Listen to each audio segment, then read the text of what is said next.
உறவுகளால் நான் உறவுகளுக்காக நான் உங்கள் சிபி நவீன் ஜனநாயக நியூஸின் சிஎம் டுடே. உறவுகளே, இன்றைக்கி சிஎம்மோட மூவ்மெண்ட் என்னென்ன இருந்தது, சிஎம் என்ன ஆர்டர்ஸ் போட்டாங்கிறத பார்க்கலாம்.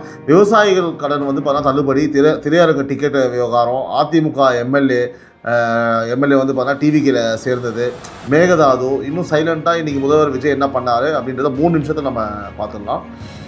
முதல் விஷயம், விவசாயிகளுக்கு மிகப்பெரிய நிவாரணம். இன்றைக்கி முதல்வர் விஜய் அதிரடியாக ஒரு உத்தரவு போட்டிருக்காரு. 5 ஏக்கருக்கு கீழ் நிலம் வச்சிருக்கிற சிறு குறு விவசாயிகளுக்கு கூட்டுறவு வங்கிகள் மூலம் எடுத்த பயிர்க்கடன் 100% தள்ளுபடி. 2025 மே முதல் 2026 பிப்ரவரி வரை எடுத்த கடன் போச்சு, கட்ட வேண்டாம். சூப்பர்.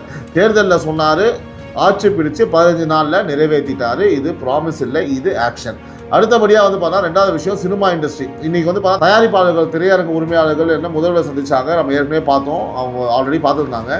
கோரிக்கை என்னென்னா, டிக்கெட் விலை உயர்த்தணும், சின்ன படங்களுக்கு கவர்மெண்ட் மானியம் கொடுங்க. நடிகர் விஜய் சேதுபதியும் இதே ரிக்வெஸ்ட் பண்ணியிருந்தாரு. முதல்வர் பதில் சொல்லலை, ஆனால் மீட்டிங் நடந்துச்சு, விரைவில் அறிவிப்பு வரலாம். அடுத்தபடியாக பார்த்தோன்னா மூணாவது, இங்கே கொஞ்சம் நம்ம கேட்கணும். மேகதாது அணை விஷயம், கர்நாடகா இன்னும் மூவ் பண்ணுறாங்க. தமிழ்நாட்டு தண்ணி போகுதுன்னு திருமாவளவன் கவலைப்படுறாரு.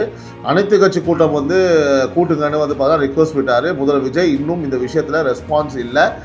தண்ணி விஷயம் சைலண்ட்டாக இருக்க முடியாது. ஸோ அதனால் பார்த்தீங்கன்னா தமிழ்நாட்டு உரிமை கொஞ்சம் உடனடியாக ஆக்ஷன் எடுப்பார் நம்ம நம்புகிறோம். நாலாவது பார்த்தீங்கன்னா, இன்றைக்கி 3 அதிமுக எம்எல்ஏ டிவிக்கில் சேர்ந்தாங்க. எதிர்க்கட்சி இப்படி ஸ்பிளிட் ஆகுதுன்னு பார்த்தீங்கன்னா, சிஎம் விஜய் கவர்மெண்ட்டில் எவ்வளோ ஸ்ட்ராங்காக இருக்காங்கன்னு நம்ம தெரிஞ்சுக்கணும். ஏன்னா பார்த்தீங்கன்னா, மொத்தமாக எம்எல்ஏ பற்றி ராஜினாமா பண்ணி இந்த பக்கம் வராங்க அப்படின்னா மீண்டும் எலெக்ஷன் வரும், அதே தொகுதியில் அவங்க நிற்பாங்க, ஜெயிப்பாங்க அப்படின்றத நம்ம பார்க்க முடியுது. ஆனால் இபிஎஸ் இதை கடுமையாக கண்டிச்சிருக்காரு. இந்த விளையாட்டுலாம் இன்னும் தொடரும்னு நம்ம நம்புகிறோம். அடுத்தபடியாக பார்த்தீங்கன்னா, சிஎம் விஜய் விரைவில் ஒரு பொதுக்குழு நடத்த போகிறார் நம்ம தகவல் வந்திருக்கு. கேபினெட் எக்ஸ்பான்ஷன் இன்னும் பெண்டிங், அது எப்போதுன்னு இன்னும் கன்ஃபார்ம் ஆகலை. இந்த 2 விஷயமும் வந்தாலே பார்த்தா ஒரு பெரிய நியூஸ் பார்த்தீங்கன்னா வெளில ஒன்று நம்பலாம். இது சிஎம் டுடே. உங்கள் முதல்வர் என்ன பண்ணார் தினமும் 9 மணிக்கு நேர்மையாக சொல்வோம். மறந்துடாதீங்க, ஜனநாயக நியூஸில் ஃபாலோ பண்ணிக்கோங்க. உறவுகளால் உங்களுக்கான சிபி நவீன். நன்றி, வணக்கம்.